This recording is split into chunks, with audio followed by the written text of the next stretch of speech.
Well, hello everyone and welcome back to another video. So I've had loads of requests to see the full video of me painting the first two illustrations from the Tale of Pip and the Gardener's Cottage. So here we are. I previously did a video where I did all of the pencil drawing and the ink outlines, but that's done. So I am at the moment, I'm just filling in some of the details here on the SPO plates that are in the background. And I've done most of the outlines with a blue ink. So now it's just a case of doing a nice soft wash of blue. And I've tried very hard to find out what kind of mineral pigment they use to actually create the real SPO plates. So this paint I'm using is actually the same pigment used on a real SPO plate. So that's quite interesting. So this video is actually sped up about 9 times in places. So this video may be 15 minutes long, and I actually did have some breaks for filming where I painted but didn't record. So it's probably took me about 5 hours to do, I think, in total. I'm not the fastest a painter, although it does look like it on the screen now. But I thought I would read you a little excerpt, if that's the word, from the book. So I do have a little message from a sponsor coming up, which they've kindly sponsored today's video, which is really nice of them. And it really does help this channel, these sponsor videos. They help us to keep the studio running and all of these things. So it's really nice of them. And I only ever talk about sponsor things I actually have tried and I actually really like. So the one coming up is a really good one. So you won't be disappointed. But today I thought I would read a little bit more from the book because it's all written, and I have actually put the full audiobook on the community page, which is doingitourselves.community, which is the web page. I'll put the link in the description of this video. The full version is on there, but it's not read by me, it's read by a lady. So I don't want to read the whole book. I think I will save it for when it's published, but I will read a little bit more after today's sponsor. So if you stick around, I'll probably read as much as I can, see how far we get into the book before the video ends. The finished painting is actually, well, if you stay till the end, you'll see I'm actually really pleased with it. It's really set the tone for the artistic style of the book, in the footsteps of Beatrix Potter, and kind of capture her style, doing it my own way, of course.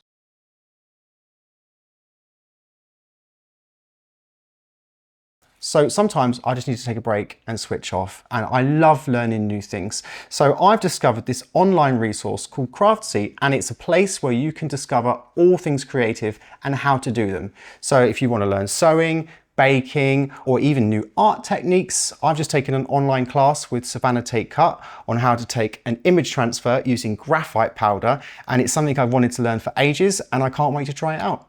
Craftsy is always creating new classes to keep you coming back for more and help you stay inspired.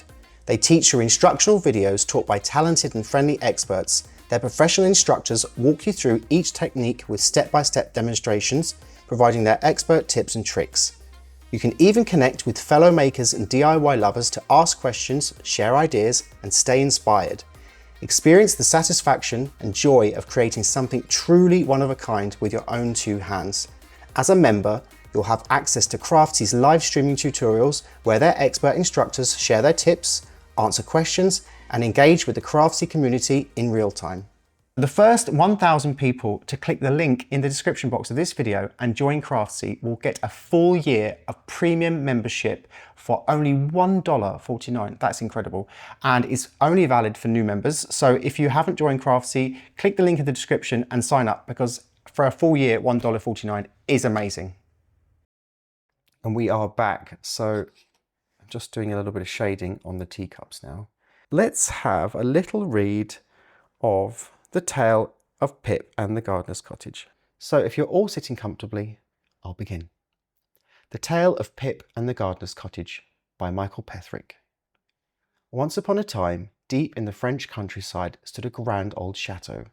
It had Gothic towers that soared into the sky, 11 pointed chimneys and countless shimmering windows. It sat in a great country park filled with magnificent ancient trees, a forest home to all kinds of animals, and a great lake with a winding stream that led far off into the distance.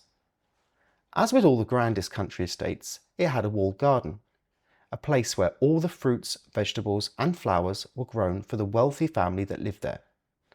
Unlike the busy comings and goings of the chateau, the walled garden was a quiet and peaceful place. It had tall stone walls, neat rows of growing vegetables, winding paths, and tucked into its corner was the prettiest little gardener's cottage that had ever been seen.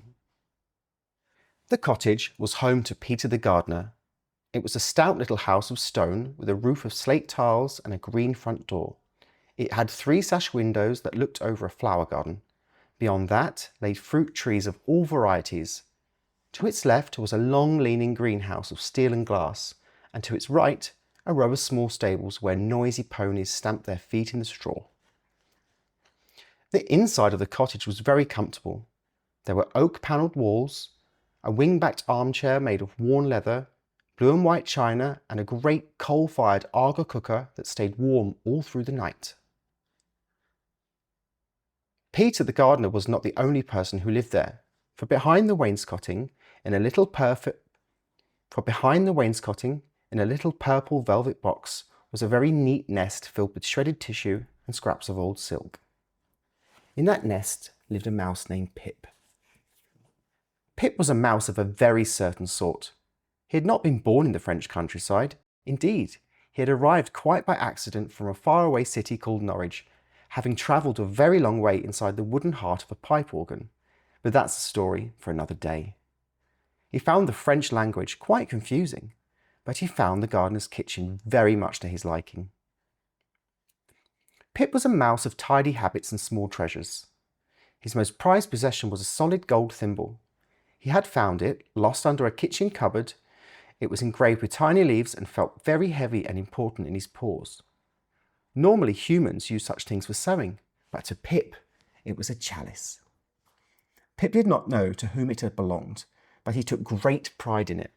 Every morning after Peter had gone out to work in the garden, Pip would bring the thimble out into the warm light of the kitchen, sneak down to the countertop and scoop up the last drop of Peter's morning cup of tea. Then he would climb back up to the top shelf of the dresser and enjoy it while sitting between the stowed teacups, keeping a watchful eye on Daisy the cat, who slept on the windowsill outside.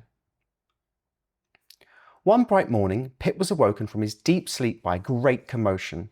Thump, rattle, clatter. Peter the gardener was in a great state of distress. He was moving the spode plates in the rack. He was peering under the leather chair cushions. He was even looking inside the coal scuttle. "Gone!" Peter cried, throwing up his hands.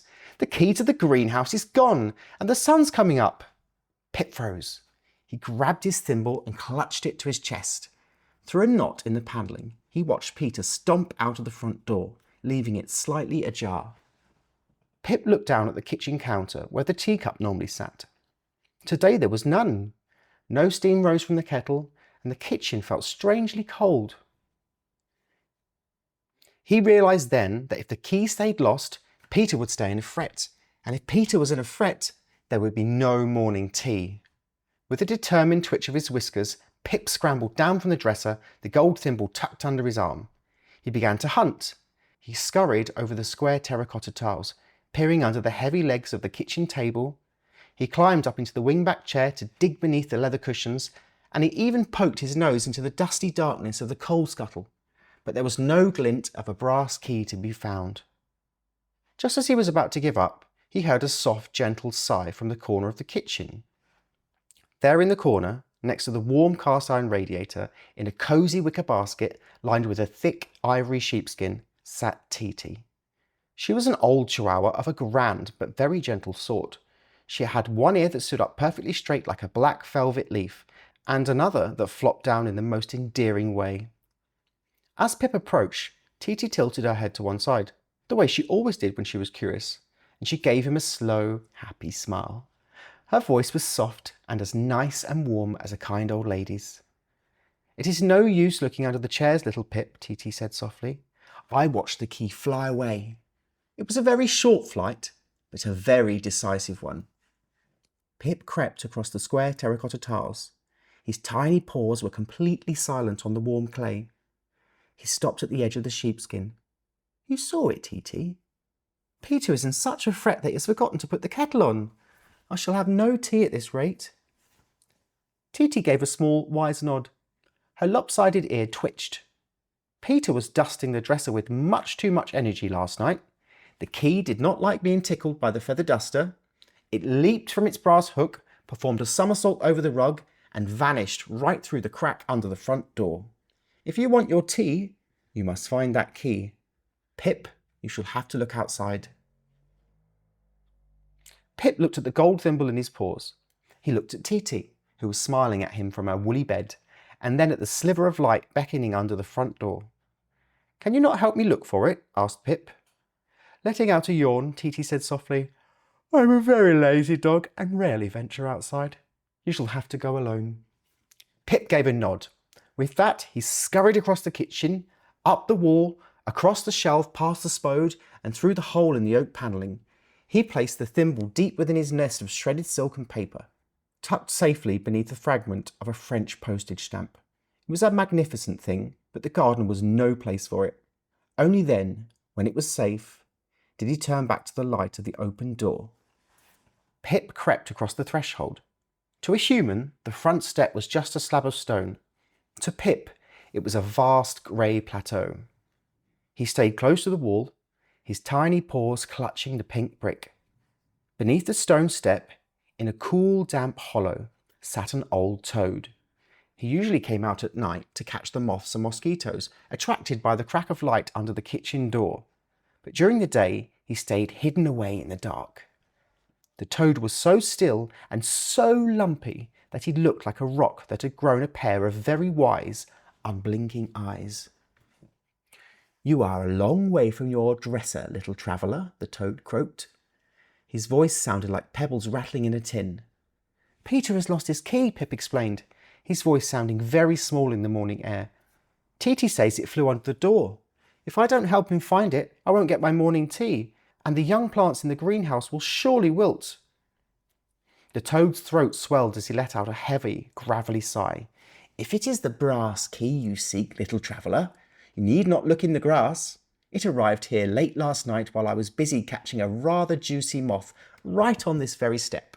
The key came flying through the gap under the door like a stray spark. It nearly took my head off. Pip gasped, his whiskers trembling. It flew right out of the house? It did indeed, the toad croaked, and there it stayed, tucked into the shadows, until this very morning when Peter stomped out in a huff. His heavy boot caught the key by accident. It skittered across the stone and went straight over the edge, plip, right into the watering can. It's sitting in the water at this very moment. Pip looked for the large green watering can that always sat just below the level of the top step. But Peter has already picked up the can and carried it away into the garden. Indeed, said the toad, closing one weary eye, he carries the very thing he is looking for, but he is much too tall to see into the bottom of his own bucket. If you wish to help him, you must reach the watering can before the sun gets too high. Peter has left the watering can at the door of the greenhouse. The fastest way to get there is through the flower bed. But mind yourself, Pip, the chickens often wander in there. They are not the smartest of ladies, but they have very sharp beaks for anything that moves. And there you go. I won't read any more, but it's quite good, isn't it? I feel like, I'm reading this and I'm really visualizing it as I'm reading it and all the different illustrations I'm going to do. So here on the screen now is the finished painting of Pip, and that's him with his gold thimble sat on the top shelf of the dresser. And he's got a cup of tea there. And also there's a two spode plates in the background. So in the next video, well, maybe not the next video, but in a video very soon, I will show the painting process of where I painted the Gardeners Cottage, which is another scene from the book. And maybe I might read a little bit more of the story. Oh, and I just want to mention that both of these prints are available to purchase on our website, which is doingitourselves.com. Now, the most amazing thing about buying one of these prints is that you will actually get your name or a name that you decide to nominate in the final version of the book, which will be the deluxe edition, which will be the larger version with full-size illustrations. So if you would like to nominate a name, either yours or a friend or family member, to be in the book, you can buy one of the prints, and we still have some left, and there is still time before we have the book printed in September to have that name or as many names as you want put in the book. So I'm going to put the link for that in the description, and the website is on the screen now. So take a look at that if you'd like to have a name put in the book. And I'd just like to thank everyone for watching, and we'll be back for another amazing video really soon. Bye.